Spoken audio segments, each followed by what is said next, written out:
This is the Roots and All podcast, and I'm your host, Sarah Wilson. Join me as I talk about all aspects of gardening with some of the top horticulturists from around the world. Hello and welcome to this week's episode, where my guests are Chris Young and Susan Ottaviano. Chris and Susan are better known as the two Green Witches. Chris is a lifelong gardener whose acclaimed garden, Tiny Sir, is a certified wildlife habitat. And Susan is an artist, performer, songwriter and food stylist. Their new book is The Green Witch's Guide to Magical Plants and Flowers, Love Spells from Apples to Zinnias. And together, we take a light-hearted look at the power of plants to help you manifest your deepest desires.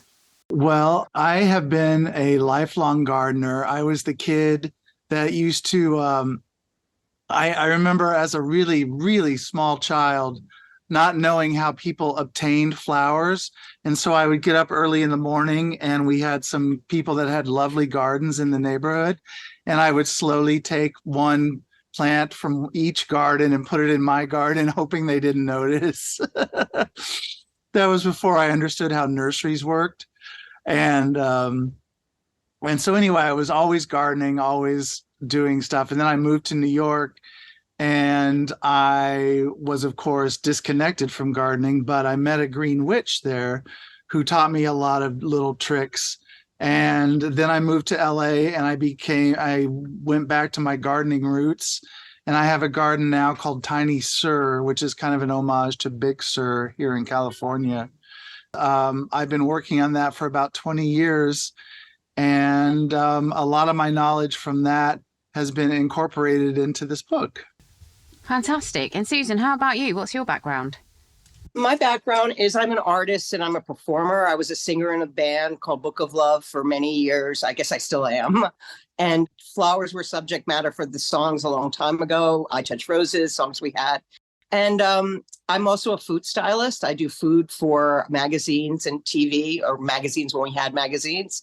And Chris and I really wanted to work on a project together and combine our talents. So we started on this and the whole concept just grew organically into this book.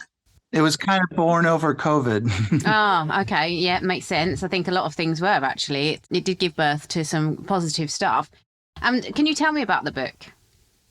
It is a celebration of love and flowers.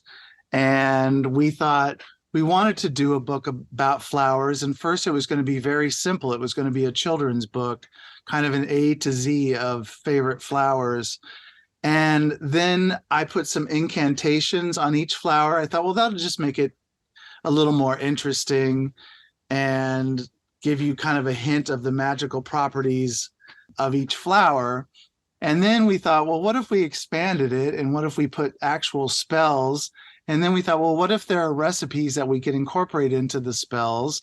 And then we thought, well, why not put some gardening tips? And then Susan and I are both kind of history buffs. So then we thought, why not put the origin stories of a lot of the plants, like some of the Greek history?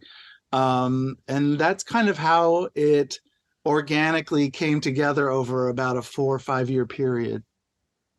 And it was really organic because we kind of just added all the things we love to it. So it just kept getting bigger and bigger and more ambitious. And it really did happen the way that Chris told it. Yeah, we wanted to make a book that we would want to have at our bedside. There's a few questions out of that, actually. But the first one is that you describe it as a grimoire. And I wondered if you could explain what that is. That is a witch's book of spells, just at the most basic. It sounds very fancy and scary, but it's just a book that, like, say you were a practicing green witch and you came up with some spell ideas, you would jot them down like in a notebook, and that notebook would eventually become your grimoire. It's like a witch's diary. Yeah, a recipe book. Yeah. So, and it's like a special book, so a keepsake.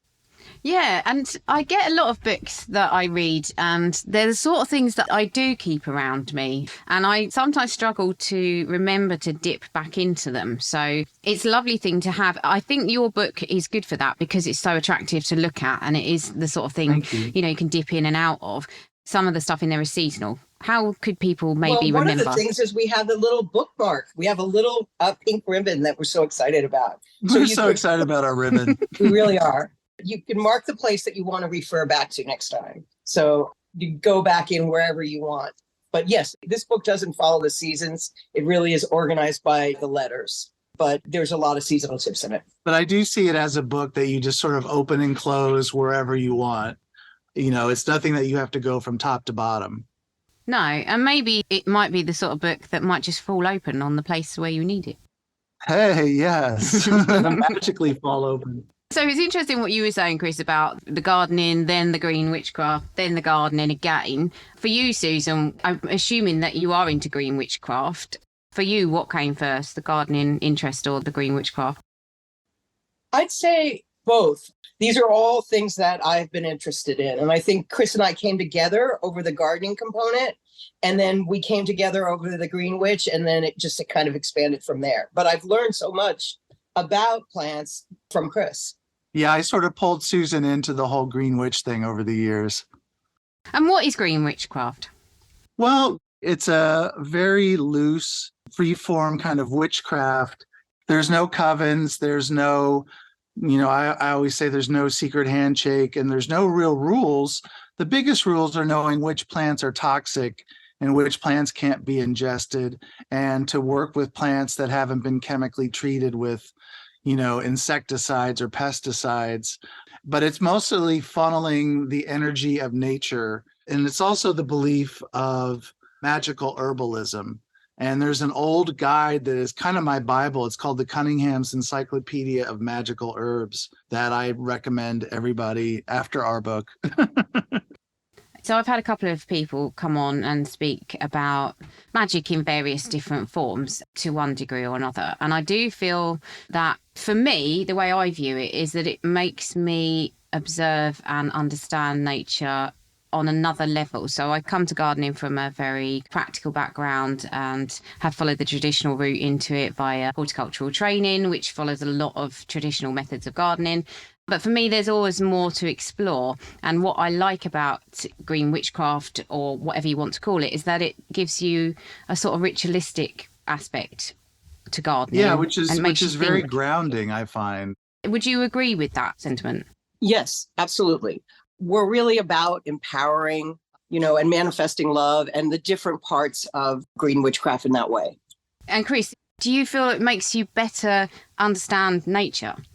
Yeah, it gives me even the Greek mythology, I think, in some ways, even though it is mythology, I think it gives me it makes the plant resonate on a deeper level with me. But I'm like you, I sort of come at it, and I'm mostly self-taught with gardening, but I find that the green witchcraft, it's kind of like what Susan often talks about with painting the plants. It causes you to really observe the plants and work with the plants and on a different level. And it just helps deepen your connection to the plants, I think. I totally think that too. One of our things that we say is smell the roses, just the awareness of everything, to try to be aware of all your senses in nature, in life. Smell the roses, touch the roses. Yes. Really, really get to know them. Yeah, I feel it's really important. And if that works for you as a way of putting you in touch with plants on a deep level, then it's fantastic. You did talk, obviously, about the book dealing with love spells. Is it exclusively about attracting love from another person? No, it's kind of attracting love in a general sense. We have a couple spells where you can, like our jar spell, you can write down different kinds of traits of a person that you would like to have drawn to you. But it's not very specific other than, say, some of the recipes for basil. One of the things we do is to ingest the basil. Susan has this amazing pesto recipe that's in the book. So in that sense, yes, it's, But we also focus on self-love and friendship and all different ways. I mean, love is the centerpiece of the book, but a lot of the plants are also for wealth and protection and luck. Even love of your cat. Yeah. Which, of course, is so I important. think that could go under friendship. Yeah, that goes under friendship. Furry friendship. And do they work? Do the spells work for you? I think what happens is it's about intention. Yes. I will say this isn't a love spell, but it's kind of like a tip. The other night I had a TV appearance for the book and I was super nervous because I haven't done TV. and I slept with a sprig of basil under my pillow, and I did not have any nightmares, which is what it's supposed to do. So I will say that worked. But I think mostly it's your intention, doing the spells, focusing on the plant, focusing on the outcome, kind of grounds you into this intention. And it's just like anything, I think when you think of things, it attracts them to you. Such as cooking with love. Yeah. So it's intention. Yeah, absolutely. Susan, do you feel the same? Absolutely. That's what I was saying. Cooking with love, observing things. One of the things that we talk about is magical mindfulness, and the mindfulness of really setting your goals and setting your intentions on what you would like to see. It's like we have a lot of tea recipes, and the ritual of making tea, warming the tea, calming yourself down with the tea is all part of the mindfulness tip for us. Yeah, cooking with love is such a strange thing. I find that if you really intend to prepare something with love, it does taste different. And I know that's probably sounds a bit woo, but it really does. I don't know whether it's does sound silly and woo, and yet it's true. Yeah, I find it is. And I don't know whether it's because, it's the way you chop the vegetables and they're just more uniform and there's just this kind of intention to make everything look good and taste good. I don't know.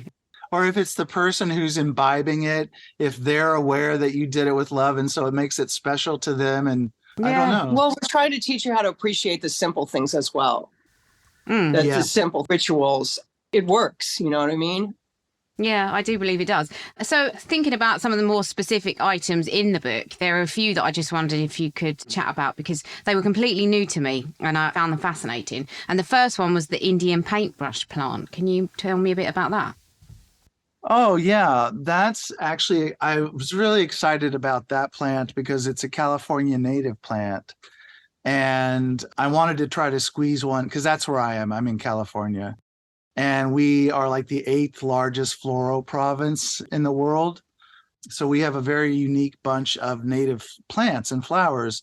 So I worked in Indian paintbrush, and my favorite thing about it is the Native American backstory or the origin story to it, which is about a little Native American boy who was kind of too weak to play with the other kids. And so he had taken up painting, and he turned out to be a great painter. But the one kind of painting he couldn't master was the sunset. He couldn't capture the glory of the sunset. So he asked the Great Spirit for help, and the Great Spirit led him to these special brushes that he used, and he painted, and this is all legend, he painted a masterpiece of a sunset. He was so excited, he scattered the brushes throughout a meadow, and where he scattered the brushes, up grew these flowers, and the legend is that from then on, they were called Indian paintbrush. Yeah, I love that. And the other thing that I found about the book was that particularly the recipes was surprising to me, and they incorporated plants that I would never think of as medicinal or edible. And one of those was the Queen Anne's lace flower and the jelly that you can make from it. So can you tell me about that? Yeah, isn't that fun? Yeah. Queen Anne's lace is sometimes considered a weed, but it's one of the most beautiful flowers and it grows wild. And we have a tip of using it in your bath for your skin, sort of to tighten up your pores. And the jelly has a really nice kind of sweet, tarty flavor. Yeah, it's not overpowering. Yeah. I'm lucky because I have friends in Oregon where it does grow like a weed. So I'm going to have them send me some this summer so I can make it. Brilliant. And I liked how your recipes were vegan as well, because that's personally handy for me. Are there any other kind of standout flowers or recipes that, you were really pleased to include? Well, we love the yarrow tea is one of the ones that we really like. The pesto. We have a number of teas. We have a parsley tea. I love the vegan chocolate mousse. You should try that. It's a really good recipe. And I love the use of soap. I love the soap recipe that we have for roses because my inner old lady is a huge rose lover. Brilliant. So how are you going to collaborate again in the future? Have you got any plans to?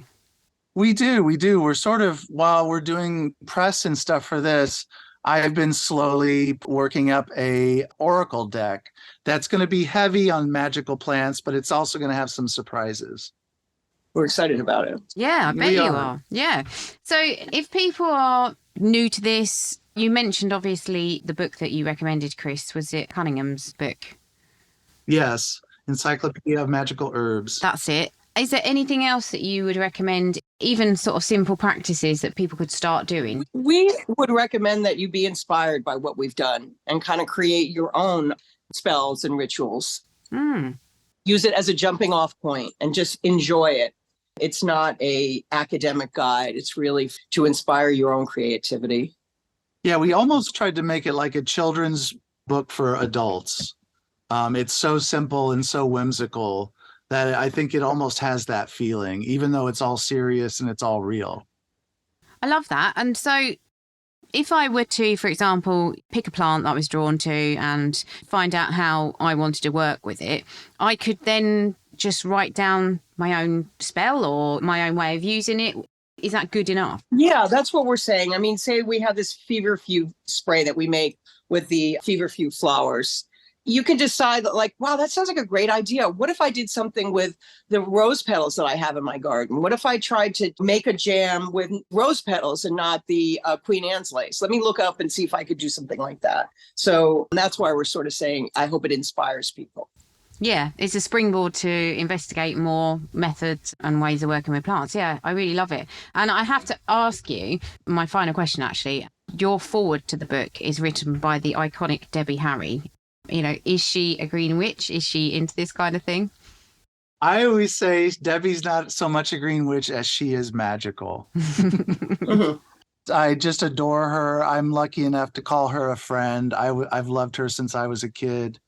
And she loves nature and she's a beekeeper. I kind of got her started keeping bees. And that's become like a huge thing for her. And she was really into this book. So she's been very supportive and she wrote us a very lovely foreword. We're very grateful. We love Debbie. Yes. Thank you, Debbie. Thank you, Debbie. Oh, well, I mean, I think a lot of people love Debbie and will be even more heartened to know that she is a lover of nature and plants. So, yeah, she is. Fantastic. So is there anything else you wanted to add before I let you go? Noelle, if you want to find us, we're on Instagram. It's 2 Green Witches, the number 2, not the word 2. 2 Green Witches at Instagram. We're at Instagram. And on TikTok too. Oh, and we're on TikTok. I'm still trying to catch up to TikTok. And can people see more about your own garden, Chris, as well? Yeah, on Facebook, they can go to Tiny Sir of Laurel Canyon. And then they'll see millions of pictures of my garden. And there's a lot of my garden on the Instagram feed too. A big thank you to Chris and Susan for taking us on a journey through green witchcraft and gardening.